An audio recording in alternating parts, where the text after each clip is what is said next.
Monetizing your patents. Patents often represent a significant investment, as they're costly and time-consuming to produce. However, generating a return on investment and turning patents into profits is not always easy. One of the primary reasons for this is that selling products requires having channels in place to reach the market. These sales, marketing and distribution channels can take years, even decades to establish, and they're sometimes beyond the reach of smaller patent holders. Patent licensing involves setting up a specialist sales team, research to identify licensees, and marketing programs to reach them. Armies of lawyers and researchers are necessary for companies looking to assert patents and profit from infringers. Infringers are often difficult to find, and the legal process required to extract royalties is costly, time-consuming and speculative, as it has highly unpredictable results. In this slideshow, we'll cover 10 techniques for monetizing patents. As you can see, traditional approaches will be addressed, such as selling products that incorporate the patented inventions, as well as various forms of licensing. We'll also get to explore some relatively new monetization developments, such as equity investments and loans using the intellectual property as collateral. Before we go further, let's remind ourselves what a patent is. A patent is merely a right to exclude others from practicing your patented invention for a period of time. In the United States, this right is derived from the Constitution. It's important to remember that a patent doesn't necessarily give the patent holder the right to practice the invention, as components may be subject to patents held by someone else. So a patent is merely a right to exclude others, and this right is enforceable in court. Perhaps the most obvious method of monetizing patents is to sell products that incorporate the patented invention. Our products are unique as they're backed by our patents. The patent gives you the right to block competing products entering the market if they infringe your claims. So monetization is achieved by selling a differentiated, superior product at a profit. Product sales require extensive marketing support and distribution channels on a national or international scale. Often only large corporations are able to succeed in profitably delivering products to the market. Even the largest corporations have specialist channels that are able to reach only a restricted segment of the market. A large corporation successfully selling into the medical sector would find that it needs new channels if it's going to reach customers in another area, such as the auto sector. Although product sales is an obvious and effective method of profiting from patents, it's available to only the largest corporate patent holders. Selling the patents themselves can be a welcome source of revenue. There are many corporations and intellectual property specialists that are looking to buy patents outright. Some wish to use the patents to support their products. Others are merely interested in licensing them out or stockpiling to strengthen their position in the patent wars. Patent buying activity is growing on a global scale, and many dormant patents could be turned into revenues by selling the patent rights to a larger organization that's better placed to profit from them. Selling patents is often the most profitable strategy available to smaller companies, startups, and independent inventors. The value of a patent depends on a number of factors. A patent that's expired or found invalid is unenforceable and worth nothing at all. Large buyers actively sweeping up patents often pay about the price of a new car. Most portfolios sell between $20,000 and $100,000 per patent. The price per patent can be increased from the value of a car to that of a house if the patent claims are broad, the market is large, and you're able to bring a number of competing buyers to the table. Whether the house is a rundown shack or $1 million mansion depends on the quality of the patent and the effectiveness of the sales process. it's usually only the battle-tested patents that can sell for more than $1 million. The ones that have been litigated in court and won. Beyond that, sometimes industry-standard patents are able to sell for several $1 million. The value of patent-pending applications is entirely contingent on whether the claims are approved and the patent actually issues. You don't have to give up marketing your own products when you sell a patent. Selling the patent with the license back is common in patent transfer transactions. Remember that a patent is merely a right to exclude others, so when granting a license back, the patent buyer is essentially saying, "We're buying the rights to exclude anyone from practicing this invention except for you, the seller. You're free to go about your business without worrying about infringing these patents." Of course, the grant usually restricts your ability to sublicense and transfer the license on to others, but most patent buyers are prepared to grant a license back that's broad enough to allow you to continue generating revenues from product sales. If you're a product company, this type of structure can be very appealing. You're essentially selling the right to enforce the patents in court, but retaining the right to manufacture your own products. If you don't have armies of lawyers and you're not in the business of litigating patents against infringers, then you're selling enforcement rights that you will likely never use yourselves and retaining the rights you need to conduct your business. The other point here is that the patent buyer will likely be more effective at restricting infringement from competitors. Walking away from this type of transaction with a check, a back license, and a more realistic threat of enforcement against your competitors can leave your company in a much stronger market position. A patent sale with a license back is a monetization technique that many product-oriented companies should consider. Selling a patent with revenue share, in this type of scenario, the buyer is saying, "We'll buy your patents and share any subsequent licensing revenues with you." The advantage of this is that the seller receives cash today and cash tomorrow from the ongoing royalty stream. The disadvantage is that usually the upfront payment that the buyer is prepared to make is much lower in this type of structure than they are in an outright patent purchase.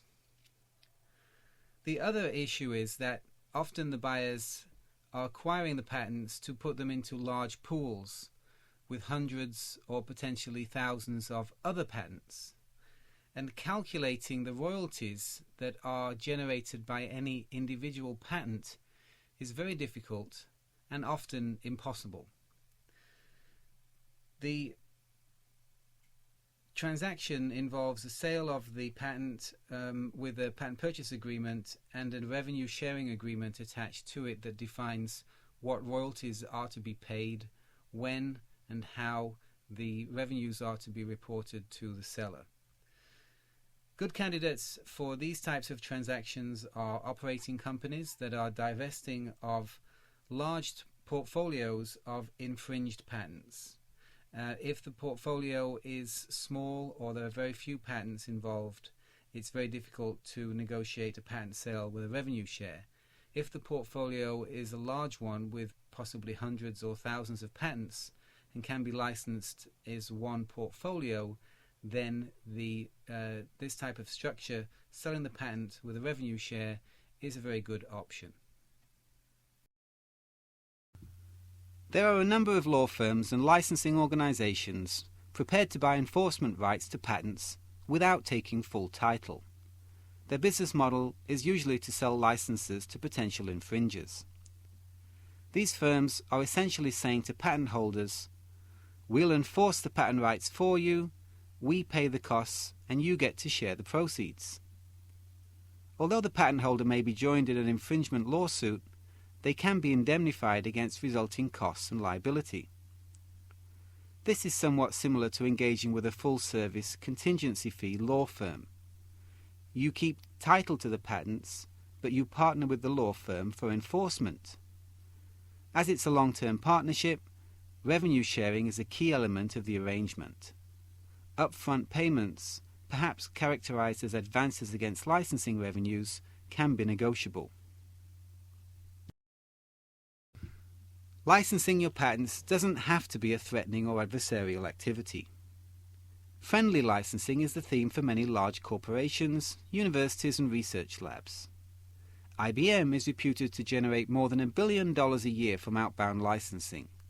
However, IBM is the largest patent holder in the world, employs a large licensing team, and has been known to sue infringers in the past. So IBM clients do have compelling reasons to pay license fees. Without a credible threat of patent enforcement, it's not easy to convince infringers that they should pay a license fee. So friendly licensing is usually based on providing new technologies and abilities that licensees don't currently enjoy. By paying a royalty for access to new technology, the licensee is enabled to build new products and capabilities. Exclusivity is another reason for buying a license. Many of these technology-oriented license arrangements involve exclusive rights to certain markets and fields of use. Licensing officers are sometimes surprised when their friendly approaches to potential licensees result in letters from lawyers or even lawsuits. A potential licensee, in fear of a possible future infringement action, has a right to strike first, bringing a lawsuit that asks the court to remove a cloud of uncertainty by making a declaratory judgment that the company is not an infringer of the patents in question. Friendly calls to licensees can sometimes result in hostile responses. The friendly approach can work well when licensing trade secrets, but can be ineffective when licensing patents that carry an inherent threat of enforcement. A potential infringer has a very compelling reason to pay license fees when faced with a credible threat of enforcement. The threat is very clear. If you don't license our patents, we'll sue you for infringement. In some cases, the lawsuit is filed before the licensing discussions are initiated. At the very least, lawsuits and threats can be effective means of grabbing the attention of potential licensees. Enforcement-based licensing to infringers has been a profitable activity for many patent holders. However, lawsuits can be expensive and persistent threats can harm the image of the company.